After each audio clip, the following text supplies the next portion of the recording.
El presidente francés Emmanuel Macron defendió sus polémicas declaraciones en las que planteó enviar tropas europeas a Ucrania y dijo que se trataba de un importante salto estratégico.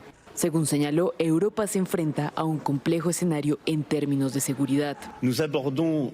Ciertamente nos acercamos a un momento en nuestra Europa en el que será apropiado no ser cobardes. No queremos ver nunca las tragedias que se avecinan, nunca queremos ver lo que está en juego. Los comentarios de Macron llegan durante una visita a Praga, la capital de República Checa, y se dan poco después de que se enfrentara a una reacción negativa por parte de varios países aliados que criticaron la propuesta del mandatario galo. Más tarde, funcionarios del Elíseo aseguraron que no contemplaba el envío de tropas de combate a Ucrania. La reconfiguración de la seguridad de Europa ya ha hecho eco en Rusia. Putin advirtió que la presencia de tropas europeas en Ucrania escalaría irreversiblemente el conflicto. Además, Moscú ha endurecido su tono luego de que la Organización Atlántica ratificara la adhesión de Finlandia. Con el telón de fondo de la concentración militar de la OTAN cerca de las fronteras de Rusia, la expansión de la alianza mediante la adhesión de Finlandia y a largo plazo de Suecia, se han tomado medidas para reforzar las agrupaciones de tropas en las direcciones estratégicas noroccidental y occidental. Esta semana la OTAN está llevando a cabo un ejercicio militar denominado Respuesta Nórdica 2024. El mismo involucrará más de 20.000 soldados de 13 naciones y tendrá como escenario a Noruega, Finlandia y Suecia. La operación se centrará en la defensa colectiva. Bueno, esos son los ruidos de sables y tambores de guerra que se vuelven a escuchar en toda Europa. Tenemos para estos dos segmentos al doctor Carlos Sánchez Berzaín en nuestros estudios, director del Instituto Interamericano por la Democracia, exministro de Defensa de Bolivia. Tenemos vía Zoom desde Washington, D.C. a Jeffrey Price, quien fue asesor del Departamento de Defensa de Estados Unidos, profesor de Johns Hopkins University. Y vía Skype desde Buenos Aires tenemos a Ignacio Montes de Oca, periodista y analista internacional. Doctor Carlos Sánchez Berzaín, hemos ya entrado en la primera guerra global del siglo XXI? Sí, todo esto que se presenta corresponde a este concepto que hemos desarrollado de guerra global. En mi criterio, ¿qué es la primera guerra global? Es una confrontación que no excluye a nadie, pero que tiene en este momento solo dos frentes calientes, dos frentes armados. El de Ucrania por la invasión de Rusia a Ucrania y el de la Franja de Gaza por el ataque terrorista a Israel. Pero en esas confrontaciones no hay nadie que sea neutral, no hay nadie que esté excluido. Entonces hay dos bloques. Y el bloque de las dictaduras, que es el que está integrado por Rusia, por China, por Irán, por Corea del Norte, hace presión de un lado y por el otro lado están las democracias, donde está la Unión Europea con la OTAN, donde está Estados Unidos, los aliados como Japón.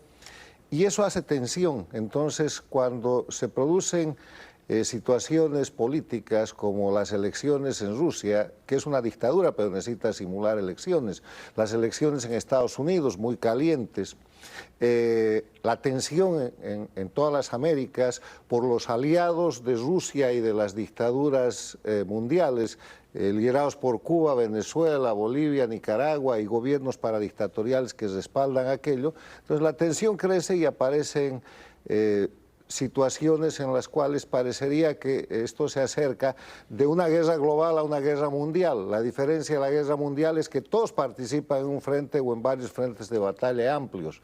Y esa guerra mundial seguramente, o ciertamente sería nuclear. Pero yo no creo que va a pasar porque hay que recordar esa gran frase de Albert Einstein. Cuando le preguntaron, le dijeron, ¿cómo cree usted que va a ser la tercera guerra mundial? ¿Cómo van a ser las armas? Él dijo, la tercera no sé, pero la cuarta va a ser a palos y piedras. Ahora bien, Jeffrey Price, ¿qué se dice en Washington ante esta escalada de Vladimir Putin en respuesta a lo declarado por Emmanuel Macron de desplegar tropas en Ucrania y también el hecho de que hay que detener a Rusia en Ucrania para que no se tome Europa nuevamente? ¿Qué se está diciendo en Washington? Buenas noches, Jeffrey. Mire, esa retórica es bastante peligrosa. Lo que está diciendo Putin de las amenazas nucleares. Lo ha hecho antes y, bueno, no hay situación en que tenga sentido el uso actual de armas nucleares, pero las amenazas son gratis, ¿no? Y siempre intenta hacer eso. Pero una cosa, estoy de acuerdo que tiene implicaciones globales esta guerra. Por ejemplo, nosotros, los Estados Unidos, tenemos una estrategia doble, de doble guerra, se dice. Tenemos que disuadir a China y a Rusia al mismo tiempo.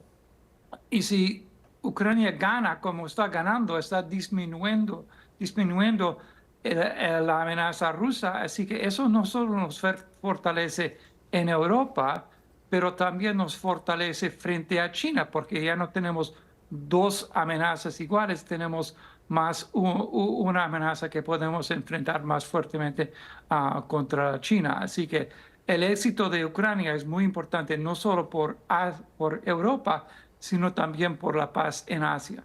Justamente Henry Kissinger dio unas declaraciones hace unos meses donde dice que había que dejarle una ventana abierta a Putin, a Rusia, para que no se viera desesperado y sí desatara una conflagración nuclear. ¿Estás de acuerdo con esa opinión del doctor Kissinger, casi ya con 100 años? Bueno, siempre ha tenido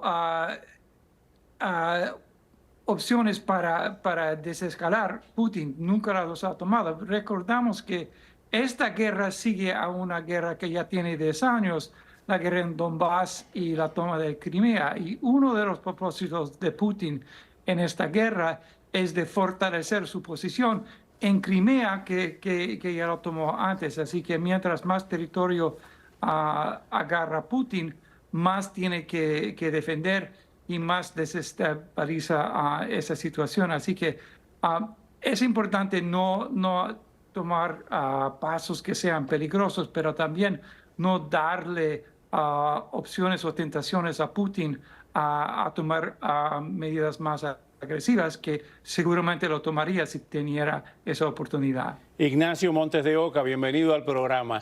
¿Qué se dice en el Cono Sur sobre todas estas tensiones que estamos viendo a diario y tensiones que van increciendo en determinado momento? Buenas noches. En el Cono Sur se lo toma de la misma manera que se toma en el resto del mundo.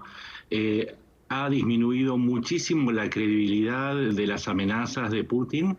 Si uno hace un recorrido en el archivo, descubre que entre febrero del 22 y septiembre del 23 hizo 27 amenazas, no solamente Putin, sino su vocero Peskov y su canciller Lavrov, y fue estableciendo líneas rojas que tenían que ver con el uso de armas nucleares, que pasaban por inicialmente el envío de asistencia militar a Ucrania, luego el envío de tanques, el envío de aviones, el envío de armas de mayor alcance, el ataque a territorio ruso, el ataque a Crimea.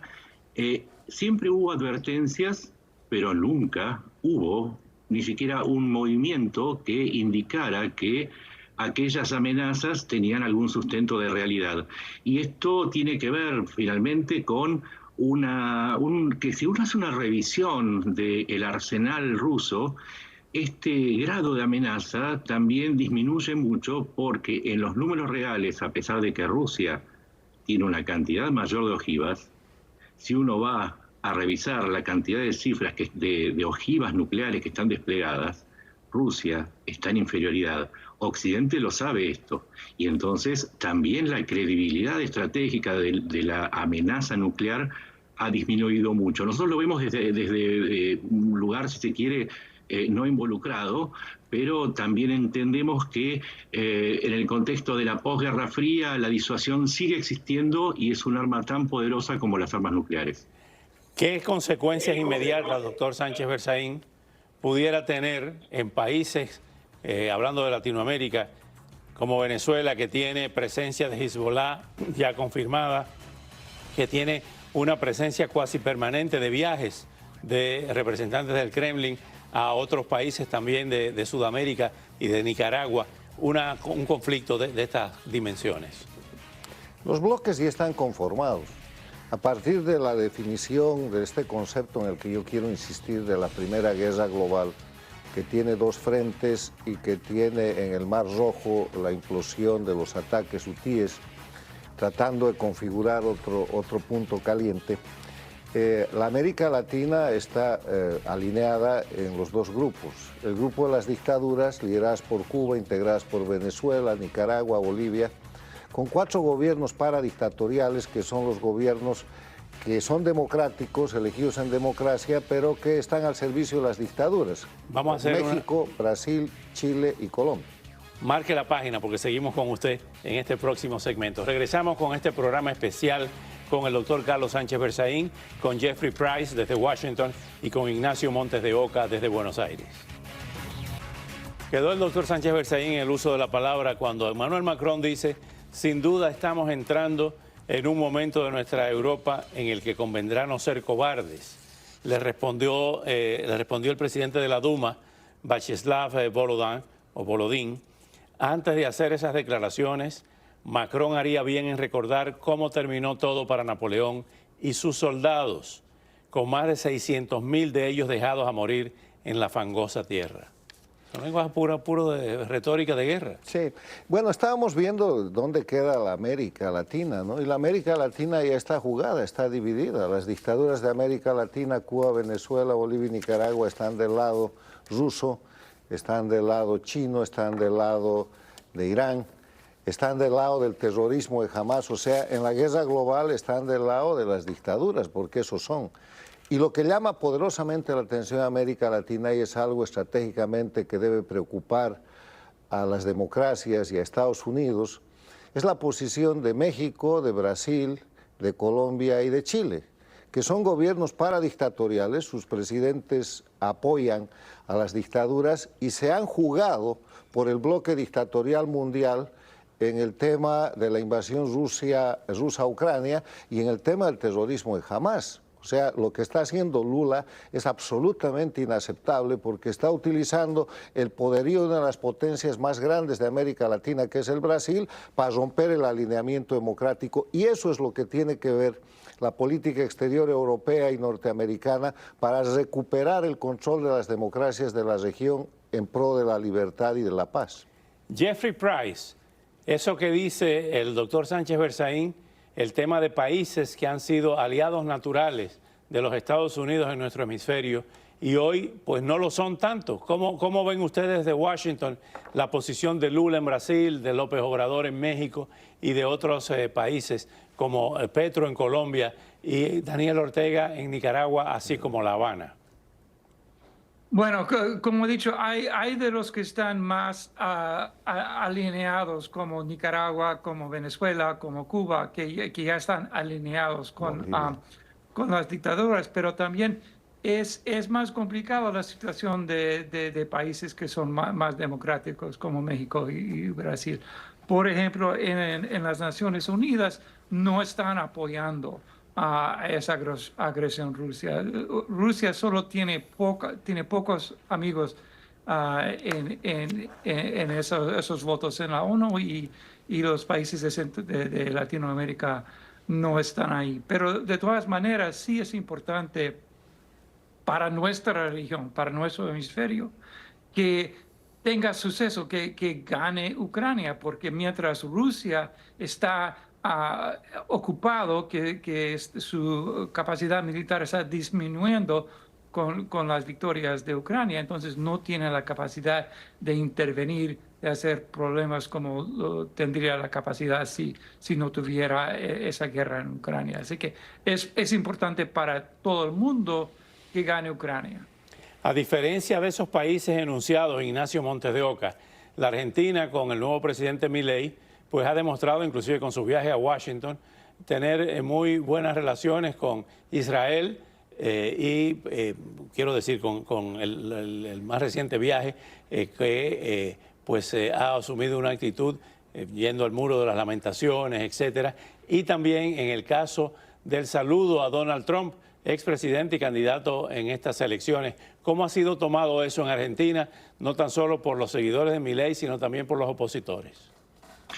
Por los seguidores fue tomado de una manera fantástica y esto en el contexto de una enorme polarización por la presencia de una gran comunidad judía en Argentina. De hecho, es una de las más grandes y es la segunda en América Latina después de la de Brasil.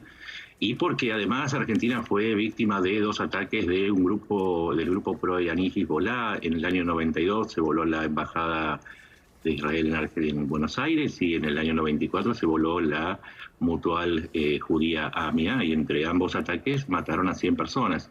En ese contexto, justamente lo que se hace es un enorme alineamiento, un clarísimo alineamiento. Además se anunció la mudanza de la embajada argentina desde Tel Aviv a Jerusalén, un gesto de altísimo contenido político. Y con respecto a Ucrania, la invitación a Zelensky, a la asunción de Javier Milei fue un gesto también de alineamiento con el conflicto generado por la invasión rusa. También hay que mencionar 2 elementos más. El primero es el envío de helicópteros Mi-17 de fabricación rusa para respaldar el refuerzo a Ucrania. Y el día de ayer se conoció que Milei estaría viajando a Kiev en los próximos días para reunirse con Zelensky en Ucrania.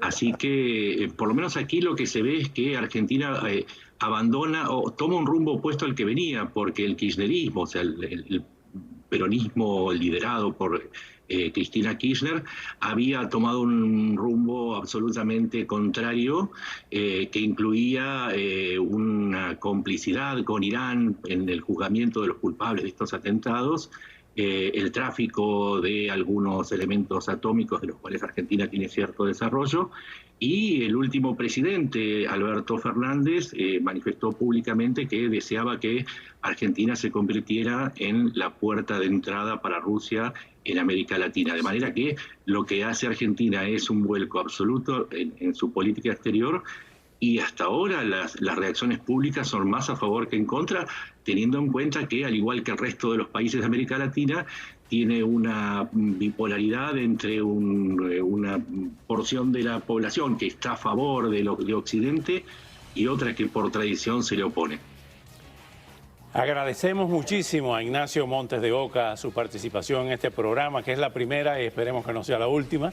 Y también tenemos a Jeffrey Price, quien regresa al programa.